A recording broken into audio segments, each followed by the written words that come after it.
சந்தோஷ். உன் பேர் என்ன? நவீன். என் பேரு ஹாசினி. ஓகே, படம் ஃபுல்லா மெயின்டைன் பண்ணனும்ல அது. Okay, how do you call Santosh? Santosh. நீங்க தப்பா நினைக்கலனா இதெல்லாம் எடுத்துட்டு போயிடுங்க. நான் இதெல்லாம் யூஸ் பண்றதில்லை.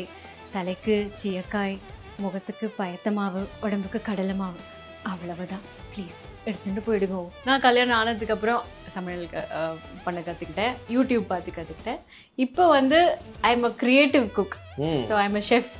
ஒரு நாள் மாதிரி ஒரு நாள் இருக்காது, ஒவ்வொரு நாளும் வித்தியாசமாக இருக்கும். என்ன இருக்கோ அதை வச்சு சமைப்பேன். இது வந்து நீங்கள் என் பொண்ணுக்கிட்ட தான் கேட்கணும். ஏதாச்சும் ஒரு வித்தியாசமான டிஷ் சொல்லுங்க. இங்க வாழைப்பழம் இருக்கு, இந்த வாழைப்பழம் உங்ககிட்ட கொடுத்துறோம். வாழைப்பழம் வச்சு டிஷ். வாழைப்பழத்தை வச்சு சூப்பரா ஒரு டிஷ் பண்ணலாம். It's called bomb parotta. Bomb Malaysian cuisine-ல என்ன பண்ணோம், ஒரு சப்பாத்தி பண்ணிடணும். அதுக்கப்புறம் இன்னொரு சப்பாத்தி, 2 சப்பாத்தி பண்ணிடுங்க.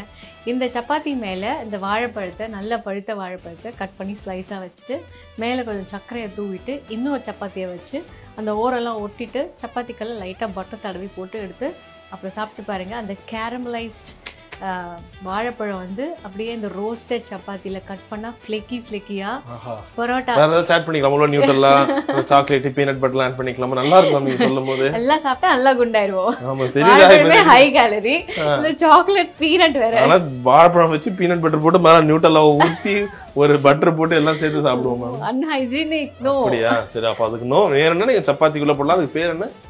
பாம் பராட்டா. பாம் பராட்டா. ஓகே, செஃப் மேம் கரெக்டான செஃப் தான். ஈஸியான பொருளுக்கு கஷ்டமான பேர் வைக்கிறாங்க. பட் ஓகே தான். நீங்களும் பாம் பரோட்டா ட்ரை பண்ணி. பனானா பரோட்டான்னு வச்சுக்கோங்களேன். பனானா பரோட்டா. Okay, super. சாமான் ஏதாவது எடுக்கணும் அப்படின்னாக்கா யூஸ்வலி மேலே தான் இருக்கும். ஸோ அடுப்பு கிட்ட வந்து இப்படி ஓப்பன் பண்ணி மேலே எடுக்கும் போது இந்த புடவை வந்து நெருப்புல படுறதுக்கு சான்ஸ் நிறைய இருக்கு. ஸோ அந்த மாதிரி இருக்கக்கூடாதுன்னு சொல்லிட்டு நான் என்ன பண்ணேன், எல்லாமே கீழே அங்கேருந்து இப்படியே எடுத்துக்கணும் அப்படின்ட்டு.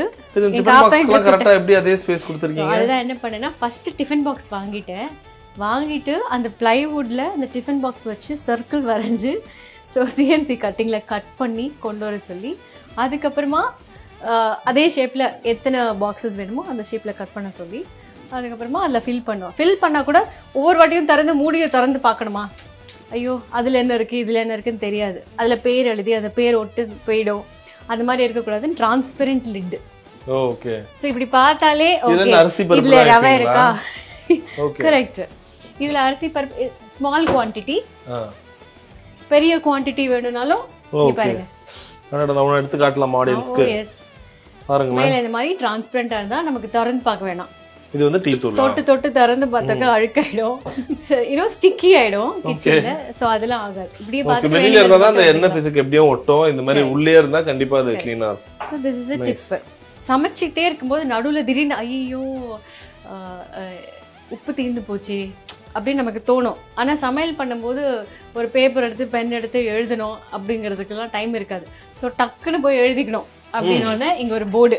ஓ, போர்டா? இதுல வந்து ஓகே சால்ட், ஓகே இன்னைக்கு வேற என்ன, கர்ட் இஸ் ஓவர், ஓகே நாளைக்கு நான் வந்து தயிருக்கு உர ஊற்றணும் அப்படின்னு நீங்க எழுதி வச்சிருவேன். ஸோ அது மறக்காது. அதுக்காகவே ஒரு போர்டு. சூப்பர். அதே மாதிரி கிச்சன்ல I wanted a garden. So கொத்தமல்லி, புதினா அதெல்லாம் வளர்க்கணும்னு சொல்லிட்டு. ஸோ அதுக்கு சன்லைட் வேணும். ஸோ கிச்சன்ல எங்க சன்லைட் வேணும், இங்க வச்சாக்கா அப்புறம் ஸ்பேஸ் போயிடும். அதனால அப்படியே தூக்கி அது மேல ஒரு 2 பிளாங்க் போட்டு ஃபிக்ஸ் பண்ணி இங்க I use to have all herbal. ஓ, ரெகுலரா நீங்க இருக்கும்போது இங்க எல்லாம் இருக்கும், புதினா, கொத்தமல்லி. சூப்பர்ல. அங்க இப்படி கிள்ளி இப்படி போடலாம். அடடா.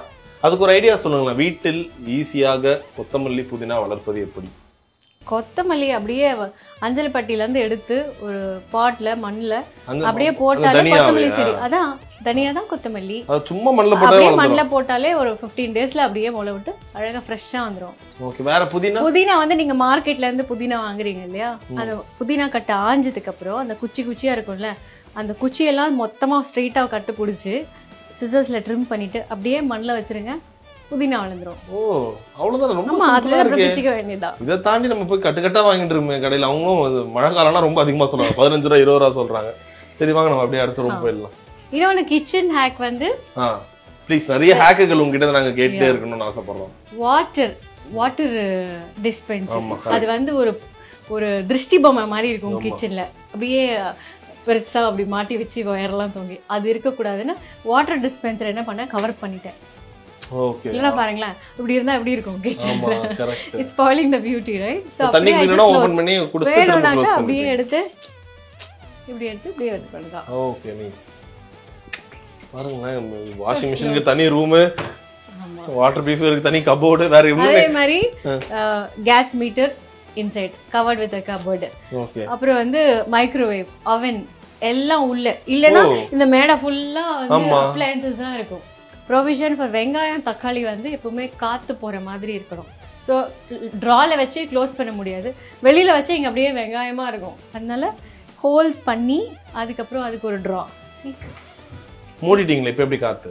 ஏன் கீழே இருக்கே அதான் ஓகே. என்ன ஹேக்டா கிச்சன்ல என்ன பண்றாங்க, கீழே க்ளோஸ் பண்ணிடுவாங்க. ஆமா ஆமா இல்லையா, ஸ்கர்ட்டிங் தரையோட மாதிரி. தரையா இருக்கும். ஸோ அந்த மாதிரி ஸ்கர்ட்டிங் போடும்போது பெருக்க முடியாது.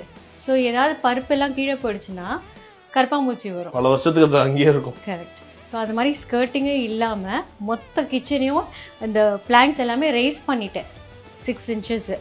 6 inches ரைஸ் பண்ணி ஒரு குழவி மாதிரி ஒரு வுட் லெக். அதனால தொடப்பத்தை வச்சு பெருக்கிடலாம், மாப் பண்ணிடலாம், கற்பாம்பூச்சியே வராது. சூப்பர். இந்த வீடியோ மூலமா பல பேரோட வீடு சுத்தமாக போதான் நிறைய ஹேக்குகள் கத்துக்க போறாங்க.